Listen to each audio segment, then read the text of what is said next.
Toute la chaleur de la Terre nous vient du Soleil.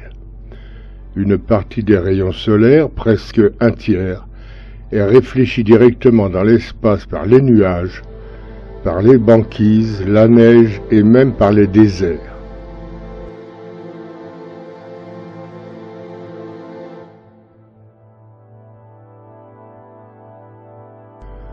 Dès que le jour se lève, le rayonnement qui est absorbé réchauffe la Terre. Ensuite, la Terre réémet progressivement l'énergie vers l'espace sous forme de rayonnement infrarouge. Globalement, la Terre renvoie dans l'espace autant d'énergie que reçue du Soleil pour rester toujours à la même température. Mais le rayonnement infrarouge renvoyé par la surface du sol doit d'abord traverser l'atmosphère.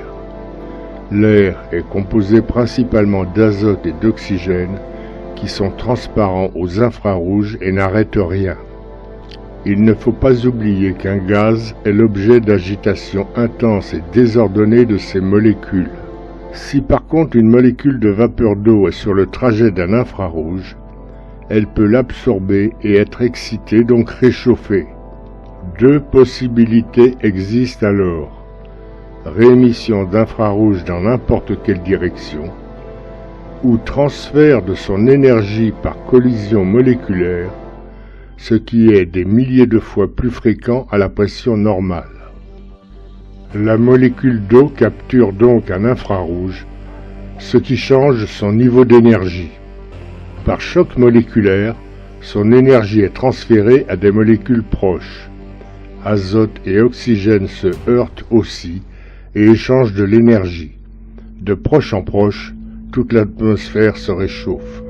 Au lieu d'être glacée dans l'espace, la surface terrestre et la basse atmosphère sont assez chaudes pour y vivre. Cette accumulation de chaleur représente environ une semaine de rayonnement solaire pour la seule atmosphère. Il existe également des traces de dioxyde de carbone dans l'air qui jouent le même rôle que la vapeur d'eau pour absorber certains infrarouges. Bien que très faible, sa teneur est uniforme dans l'atmosphère, tandis que l'humidité de l'air peut fortement varier. En forêt tropicale, on peut avoir 4% d'eau dans l'air. Les infrarouges sont rapidement absorbés. Dans un désert chaud, encore 2% de vapeur d'eau, jusqu'à 150 fois plus que de gaz carbonique. Et même au Groenland en hiver, qui émet vraiment très peu de chaleur, et où l'air est très sec, il y a encore 14 fois plus de vapeur d'eau que de CO2. Non seulement le CO2 est en petite quantité dans l'air, mais il n'absorbe que des infrarouges autour de 16 microns de longueur d'onde, avec efficacité il est vrai.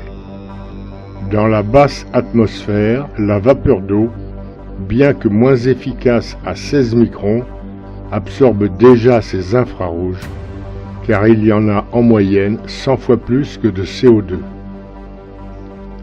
Le CO2 joue néanmoins un rôle, même s'il n'est pas important en basse atmosphère.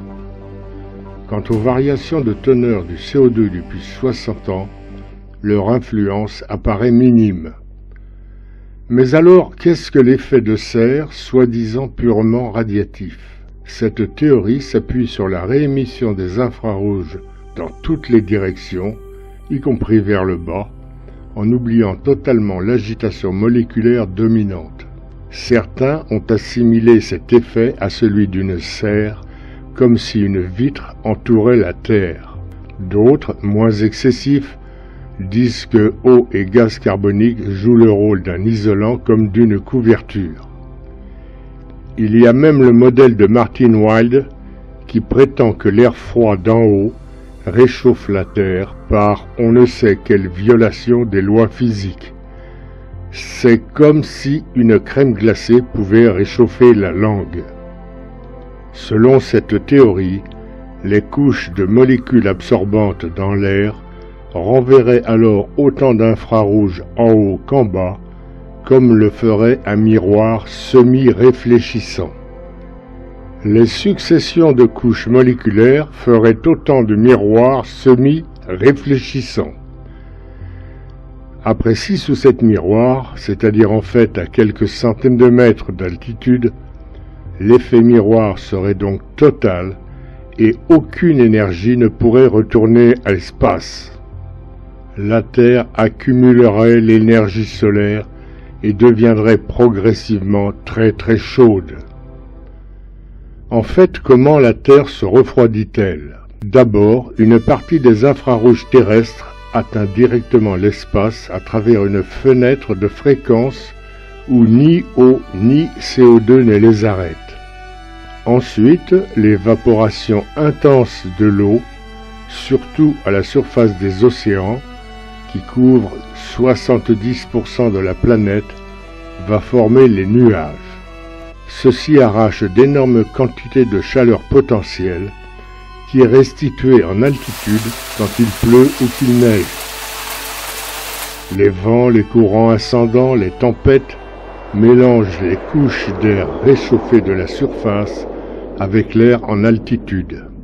Avec l'altitude, les caractéristiques de l'atmosphère évoluent vite, car malgré la gravité à laquelle est soumis l'air, c'est un gaz libre et agité qui tente à occuper le maximum d'espace quand il n'est pas enfermé. Il se détend, la pression diminue rapidement en quelques kilomètres et le gaz se refroidit par la détente.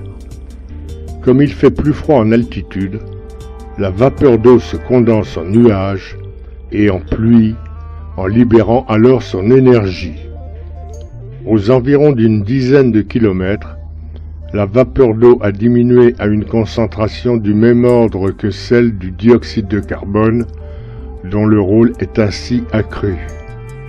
Plus la pression est faible, plus le phénomène de réémission des infrarouges vers l'espace peut prendre de l'importance par rapport à l'agitation moléculaire qui s'affaiblit.